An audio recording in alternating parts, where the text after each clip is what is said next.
Alright guys, today I'm back with some knife content, and I don't think today's video will disappoint you in any way. So if you're a Spyderco fan, then you're definitely going to want to watch this video, because I have obtained probably what is the craziest, weirdest, and maybe a serious contender to the most influential Spyderco knife to ever be made. And you probably don't even know what this is. This is probably, even if you are a Spyderco fan and aficionado, maybe the first time you've ever seen one of these. And it certainly is the first time I've ever seen one of these after I acquired it. And that is because here of late, and I can't really reveal why, but here of late I've been doing a ton of research into the compression lock, and that led me down a rabbit hole. So like I said, let's talk about how I first found this knife in the first place. So I looked at the patent for the Spyderco compression lock, which has expired, and I thought that that was interesting, cool fact.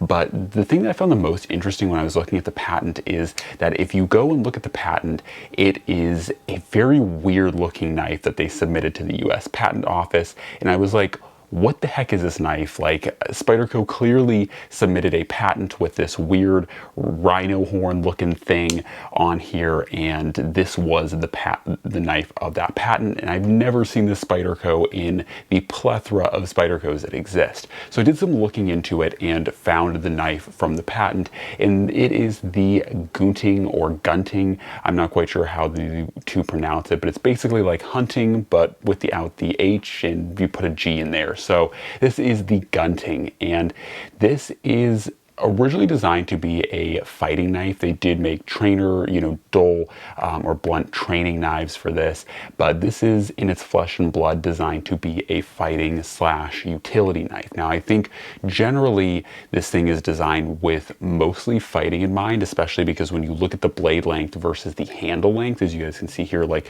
you have a giant handle and a very small blade, kind of also a very Yojimbo style of handle with the knife, and once again very big, very purpose driven. There's also this weird kind of divot here for use in different types of holds and such like that, and it's also designed to be held like such, so if you need to strike or use this as an impact tool or a pressure point tool, you can drive force in on an opponent. So this is definitely very much a self-defense / fighting knife, which is something that Spyderco definitely loves, and so it lends itself very well to that. It's also worth noting that there's jimping, hopefully you guys can see here, but there's jimping on both sides of the little rhino horn, as I like to call it, and that is designed so that not so much when the blade is deployed, but so that when you actually hold it like this, you can get proper traction, so you can really strike with a good amount of force on this little spike, if you will. So that is that, and once again, like I said, the blade's tiny. Hopefully you guys can see back in there, and when you actually look at the blade itself, the blade is very much like stabby, very shanky kind of blade. So it's very humble. It's not really designed as a utilitarian blade. For instance, here's for reference, a Spyderco Shaman, which is also a compression lock knife, but very much more of a utility style blade, where this is definitely more of a kind of fighting, defensive style blade. Now, there's a few interesting things about this knife that I wanted to go over. So that's how I found it. Like I said, I was looking at the patent, and it was pretty cool. I was able to track one of these down. These things are pretty rare. They did stop or cease all production of this knife in 2005. Now, this is an earlier model. I'm not exactly sure when this model exactly was made, but this one being that it's a black G10 handle with the CPM 440V blade. Hopefully you guys can see that there, which we will get to CPM 440V in just a second, but that puts this one roughly somewhere between the year 2000 and 2002. They stopped making the black G10 handle with CPM 440V in 2002. So this is it's from somewhere in that range of period time, and so this is a pretty old 20+ year old knife, as much as we may not like to believe that, but it is that old. So it is pretty hard to track these down because of that, but I was lucky enough to find one. Now, they are not cheap either. I did spend a decent amount of money on this guy, but I thought it was so cool and so unique, I had to have it.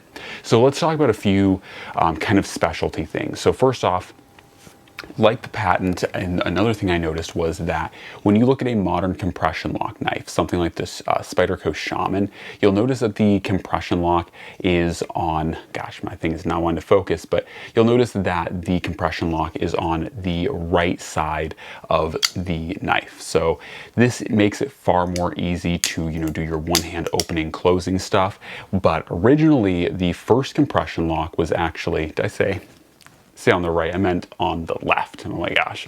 But yeah, so this is actually on the right. So this is flipped, it's inverse of what we normally see. And because of that, unfortunately, while there still is a very tanky lock with the compression lock, it is not very user-friendly. If you wanted to close this one-handed, it is not very smooth, and I think that's just because this is a little bit more of a crude knife. I'm not gonna lie, this is an older Spyderco, so it's a little bit cruder. You probably, if this was as smooth as a modern Spyderco, you could probably flick it like this, but because you have to put compression on the right side, that right liner, you basically have to do something like this, where you are holding with your thumb and then you push in with your index finger and then close it. If you want to do it one-handed, it's a little bit of a fiasco, so it's definitely not as easy as, say, the modern Spyderco lock or compression lock that we know today. So they've definitely refined the design a lot, but it is pretty cool to see that, like I said, this is a flipped or reversed compression lock. There's also another thing that's worth noting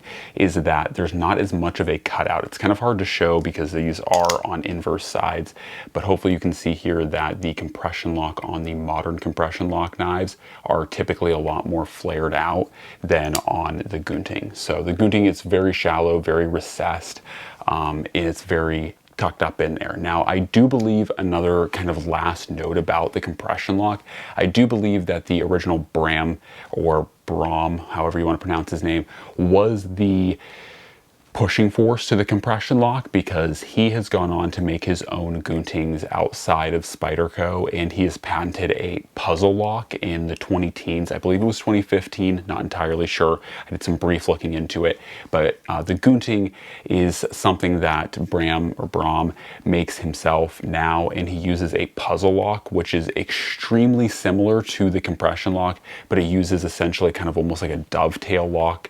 It's in the same position and same kind of style setup, but it is a different kind of lock interface, and he calls it the puzzle lock. I have not looked further into that locking mechanism. I just kind of went down the rabbit hole one day and found that Bram is still making Guntings, and he has changed up the blade shape a little bit. Some of them are more utilitarian, some of them are more fighting oriented, but this thing, the Gunting, still exists as a theoretically new model. It looked like you could order them new. Like I said, they were brand new in the mid-20-teens, but I'm not sure what that production looks like. So another interesting fact about the Gunting, if you still wanted one and you can't find an original Spyderco Gunting, that is another avenue to look at. And the puzzle lock is another interesting lock. So kind of a unicorn of a locking mechanism, and it was cool to see that, there's another kind of design out there.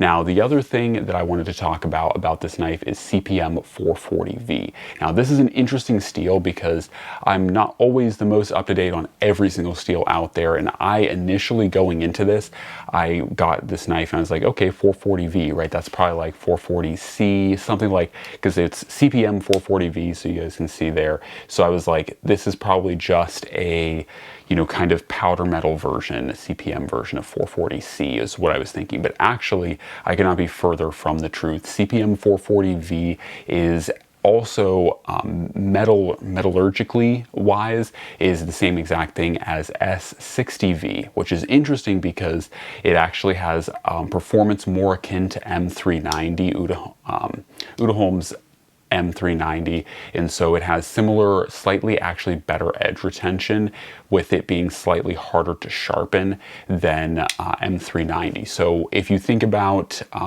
CPM 440V, it is actually, even in today's realm, even though CPM 440V was one of the first kind of main entries, it came around in the 1970s, it was it is very old, and so typically we think, you know, it's not necessarily the best, but it actually is very comparable to modern high performance steels that we have nowadays.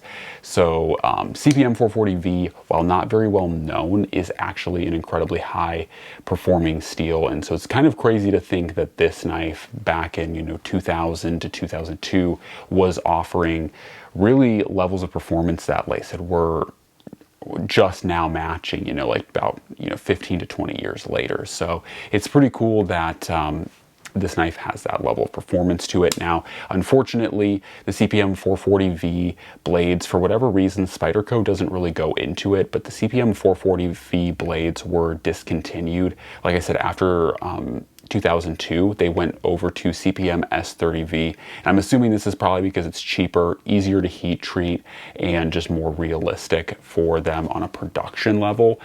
Once again, I can only imagine. I've looked at different knife like steel suppliers, and I can't find S60V or CPM 440V, so I don't know. Obviously, with Crucible, you know, being sold and bought out, I don't know what the production levels of CPM 440V is, but it is a reasonably high performing steel. So for what it's worth, if you do get a CPM 440V blade, consider yourself very lucky. These, in my opinion, not only are they more collectible because they are older, they're also higher performing than CPM S30V, which was what they used from 2003 to 2005 when these were discontinued. So if you do have the CPM S30V one, I'm sure it's just fine. S30V is great. It's a benchmark steel.